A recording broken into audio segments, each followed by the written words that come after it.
Hello students, हमें ठोस की अवस्था चैप्टर के अंतर्गत ठोस के गुणों को पढ़ना है।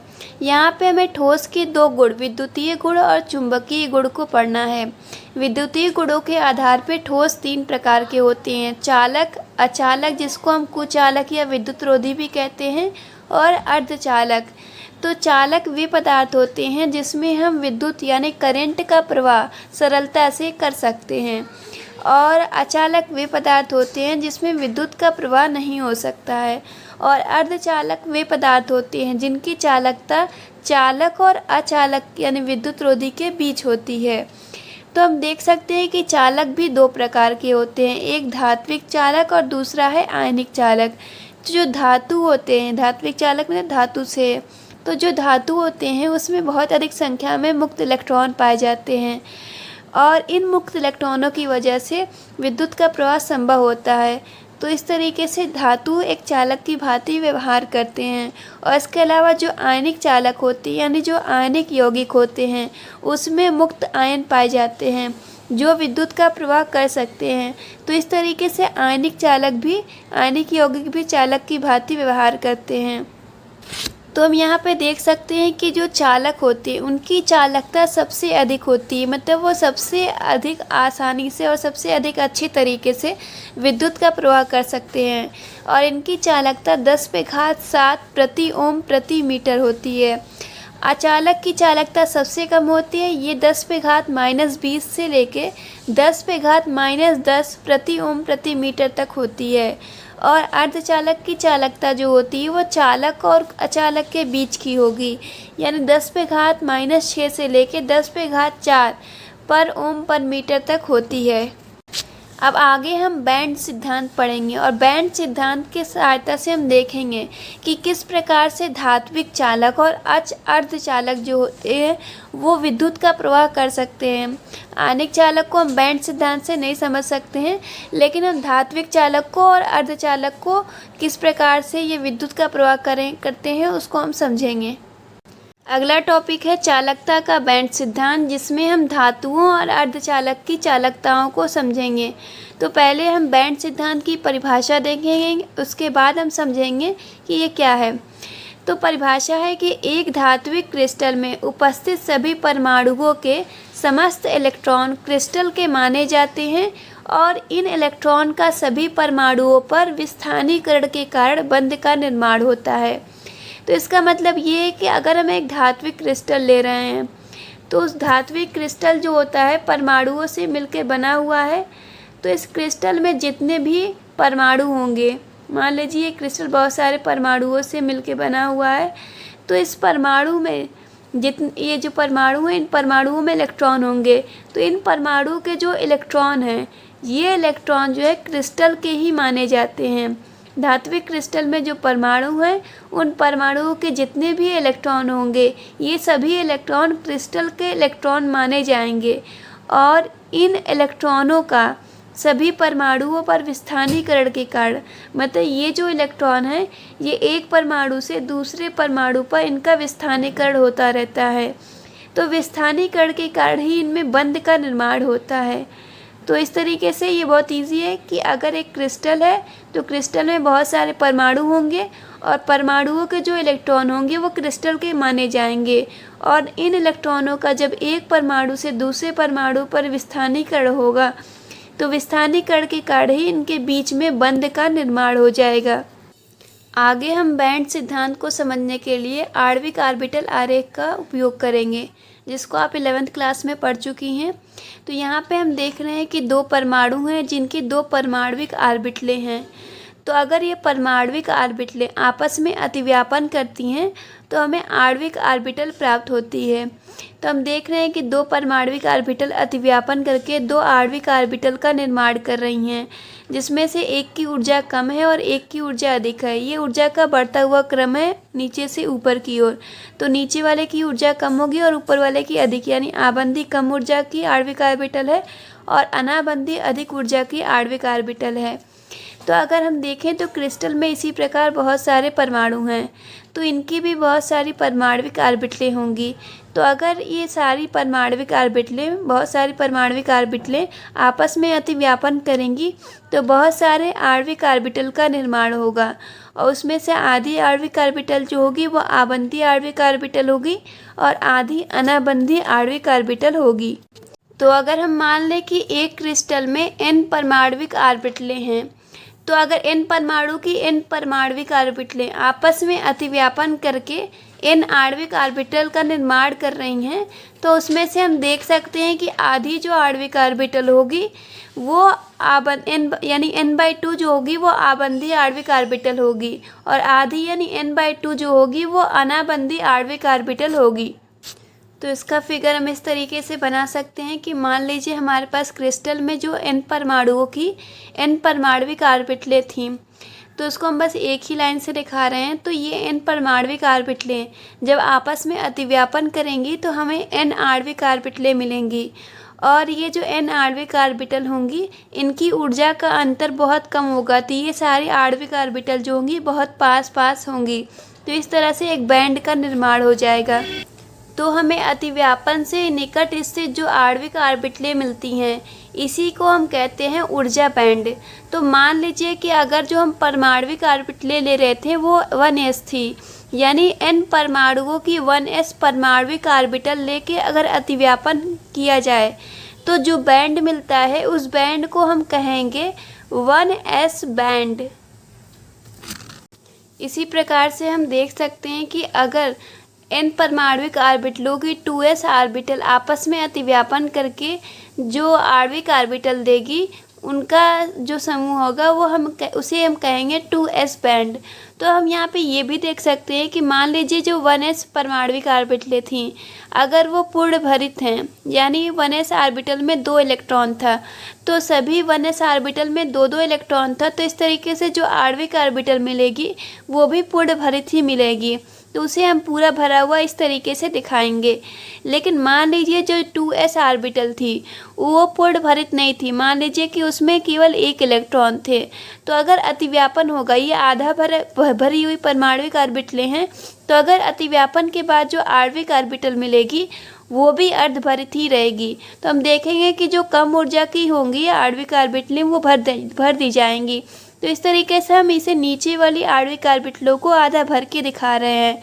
तो इस तरीके से जो 1s बैंड होगा उस बैंड को हम कहेंगे पूर्ण भरित, यानी ये पूरा भरा हुआ बैंड है, और जबकि 2s बैंड जो होगा ये बैंड कहलाएगा अर्धभरित बैंड।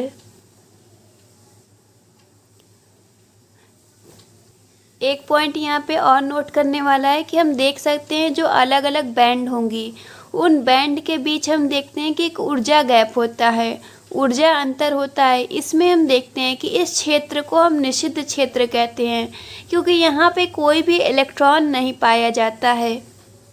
तो यहाँ पे हमने बैंड सिद्धांत समझ लिया है। अब आगे हम देखेंगे कि किस प्रकार से धातु और जो अर्धचालक होते हैं वो विद्युत का चालन कर सकते हैं।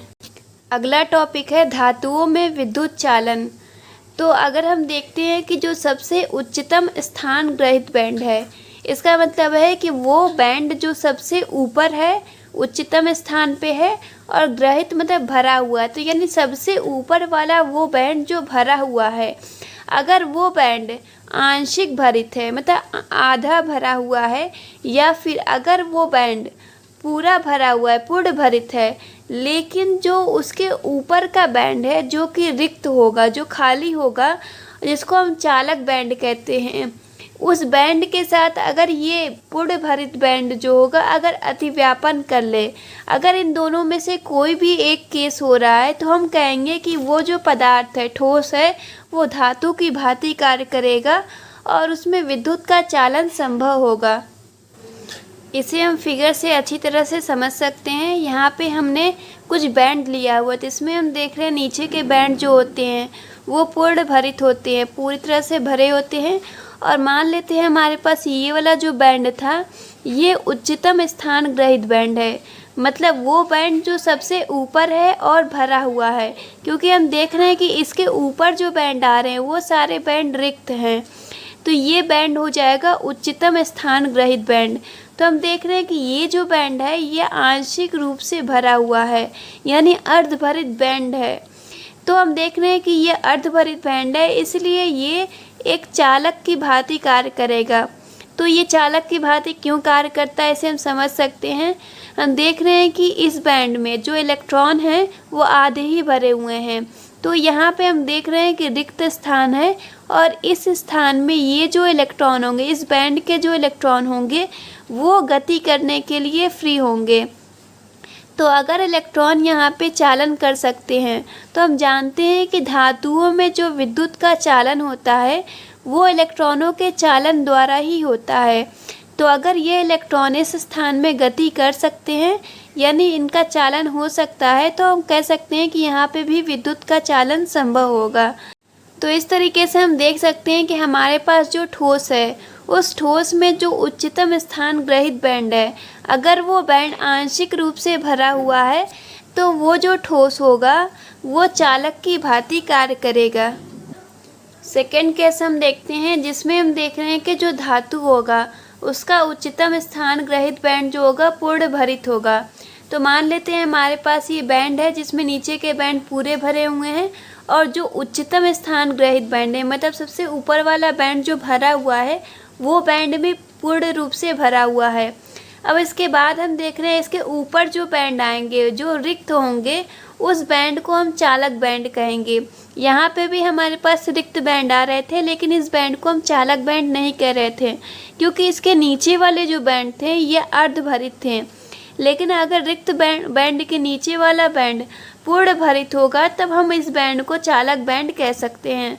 तो ये चालक बैंड है जो रिक्त है। तो हम देख रहे हैं कि अगर पूर्ण भरित बैंड होगा उच्चतम स्थान ग्रहित बैंड, तो अगर इस केस में हम देखें कि अगर इन दोनों बैंडों में, पूर्ण भरित बैंड में और चालक बैंड में अगर अतिव्यापन हो जाएगा तो ये जो ठोस होगा वो ठोस धातु की भांति या एक चालक की भांति कार्य करेगा। तो ऐसा क्यों होता है इसे हम समझ सकते हैं। यहाँ पे हम देखते हैं कि जो पूर्ण भरित बैंड होते हैं और जो चालक बैंड होते हैं इनके बीच की जो ऊर्जा गैप होती है, ये जो ऊर्जा अंतर होता है ये बहुत ही कम होता है। यानी मान लीजिए ये ऊर्जा अंतर E0 है या E0 है, तो इसको हम देखेंगे कि इसका मान बहुत ही कम होता है। तो इस वजह से हम देखते हैं कि जो चालक बैंड ये जो पूर्ण भरित बैंड होता है और जो चालक बैंड होता है इसका कुछ भाग जो होगा इसके साथ अतिव्यापन कर लेता है। तो यानी मान लीजिए ये भाग जो है इसके साथ अतिव्यापन कर लिया, तो उस केस में हम देखेंगे कि अब इसके पूर्ण भरित बैंड के ये जो इलेक्ट्रॉन होंगे, अब ये इलेक्ट्रॉन इसके साथ मिल गए हैं। तो मिलने के बाद ये इलेक्ट्रॉन जो होंगे इसमें गति करने के लिए फ्री होंगे।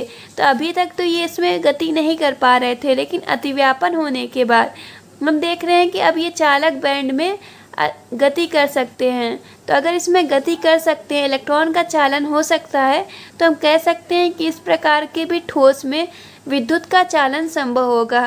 तो इस तरीके से हम देख रहे हैं कि दो तरह के ठोस पदार्थ होते हैं। अगर वो दो तरह के ठोस पदार्थ अगर वो इस तरह के गुणों को रखेंगे, उसमें बैंड जो है इस तरह के गुणों को रखेंगे, तो हम कहेंगे कि वो ठोस हमारा धातु की भांति कार्य करेगा और वो विद्युत का चालक होगा। सेकेंड है अर्धचालक में विद्युत चालन। तो इसमें हम देखते हैं कि ये उच्चतम स्थान ग्रहित बैंड जो होता है, मतलब सबसे ऊपर वाला बैंड जो भरा हुआ है वो पूर्ण भरित होता है, पूरी तरह से भरा होता है। और साथ ही साथ इसके ऊपर वाला जो बैंड होता है जो कि रिक्त होता है, जिसको हम चालक बैंड कहते हैं। इस दोनों बैंडों के बीच हम देखते हैं जो ऊर्जा अंतर होता है, यानी जो गैप होता है वो बहुत अधिक होता है। तो इस तरीके से सामान्य तौर पे ये ऊर्जा समान तौर पे हम देखते हैं कि ये विद्युत का चालन नहीं कर सकते हैं। लेकिन हम देखते हैं कि अगर हम इनके ताप में वृद्धि करते हैं, तो ताप में वृद्धि करने पे हम देखते हैं कि जो पूर्ण भरित बैंड के इलेक्ट्रॉन होते हैं, ये इलेक्ट्रॉन ये ऊर्जा अधिक होने से चालक बैंड में चले जाते हैं। और चालक बैंड चूँकि रिक्त होता है, इसलिए यहाँ पे ये इलेक्ट्रॉन अब आसानी से गति कर सकते हैं, चालन कर सकते हैं और इलेक्ट्रॉनों का चालन संभव होता है। इसलिए हम देखते हैं कि अर्धचालक में विद्युत का भी चालन संभव हो जाता है जब उसमें ताप में वृद्धि की जाती है। इसे हम फिगर से समझ सकते हैं। मान लीजिए हमारे पास ये नीचे के कुछ बैंड है जो पूरे भरे हुए हैं और साथ ही साथ जो उच्चतम स्थान ग्रहित बैंड है, यानी जो सबसे ऊपर वाला बैंड जो भरा हुआ है वो भी पूर्ण भरित है, पूरी तरह से भरा हुआ है। और हम देख रहे हैं कि ये हमारा बैंड है पूर्ण भरित, और इसके ऊपर हम देख रहे हैं जो बैंड है जो कि रिक्त है, जिसको हम चालक बैंड कहेंगे। तो हम देख रहे हैं कि इनके बीच का जो ऊर्जा गैप है, ये जो ऊर्जा अंतर है, हम देख रहे हैं कि ये अधिक है। तो अगर ऊर्जा अंतर का मान अधिक है तो हम देख रहे हैं कि इनके बीच जो अतिव्यापन हो रहा था चालक में, धातुओं में, उस तरह का अतिव्यापन यहाँ पे नहीं हो सकता है। लेकिन हम देख रहे हैं कि अगर हम इनकी ऊर्जा, हम इनके ताप में वृद्धि करते हैं तो ताप में वृद्धि करने पे जो इस बैंड में, पूर्ण भरित बैंड में जो इलेक्ट्रॉन नहीं होंगे, इनकी ऊर्जा में वृद्धि हो जाएगी और ये इलेक्ट्रॉन जो है रिक्त बैंड यानी चालक बैंड में चले जाएंगे। तो हम देख रहे हैं कि जब ये इलेक्ट्रॉन यहाँ पे आएंगे तब यहाँ पे हम देख रहे हैं यहाँ पे पर्याप्त स्थान है जिसमें ये इलेक्ट्रॉन मूव कर सकते हैं। तो अगर इन इलेक्ट्रॉनों का चालन संभव है तो इस तरीके से हम देख सकते हैं कि अर्धचालक में विद्युत का चालन संभव होता है जब उनके ताप में वृद्धि की जाती है। लास्ट है विद्युत रोधी में अचालन। तो यहाँ पे हम देखते हैं कि जो उच्चतम स्थान ग्रहित बैंड होता है ये पूर्ण भरित होता है, मतलब पूरी तरह से भरा होता है, और साथ ही साथ जो इसके ऊपर का बैंड होता है जो कि रिक्त होता है, जिसको हम चालक बैंड कहते हैं। तो यहाँ पे हम देखते हैं कि इस पूर्ण भरित बैंड और चालक बैंड के बीच जो ऊर्जा गैप होता है वो बहुत ही अधिक होता है। ये इतना अधिक होता है कि ना तो ये दोनों बैंड आपस में अतिव्यापन कर पाते हैं और ना ही हम पूर्ण भरित बैंड के इलेक्ट्रॉन को ऊर्जा में, उनकी ताप में या ऊर्जा में वृद्धि करके उनको हम चालक बैंड में भेज पाएँ। तो ना, मतलब कि ये किसी भी तरह से इलेक्ट्रॉन चालक बैंड में नहीं जा पाते हैं, तो इस तरीके से ये विद्युत का चालन नहीं कर पाते हैं। तो इसको हम फिगर से समझ सकते हैं। मान लीजिए हमारे पास ये बैंड है जिसमें नीचे के बैंड भरे हुए हैं और जो उच्चतम स्थान ग्रहित बैंड है यानी ये वाला बैंड भी पूर्ण रूप से भरा हुआ है। अब इसके बाद हम देख रहे हैं जो ऊपर का रिक्त बैंड है जिसको हम चालक बैंड कह रहे हैं। इन बैंड के बीच जो ऊर्जा का अंतर था, ये जो E0 है, इसका मान बहुत ही अधिक है। मतलब कि ये दोनों बैंड अतिव्यापन नहीं कर पा रहे हैं और ना ही अपने इलेक्ट्रॉन को इस चालक बैंड में भेज पा रहा है। तो किसी भी तरह से इलेक्ट्रॉन जब इस बैंड में नहीं जा पा रहे हैं तो ये देख रहे हैं कि मूव कर नहीं सकते हैं। तो अगर इलेक्ट्रॉनों का चालन संभव नहीं है तो हम कह सकते हैं कि ये जो पदार्थ होगा यानी विद्युत रोधी जो होगा वो विद्युत का अचालक होगा। नेक्स्ट वीडियो में हम ठोस के चुंबकीय गुण को पढ़ेंगे। उसके बाद हमारा चैप्टर कंप्लीट हो जाएगा।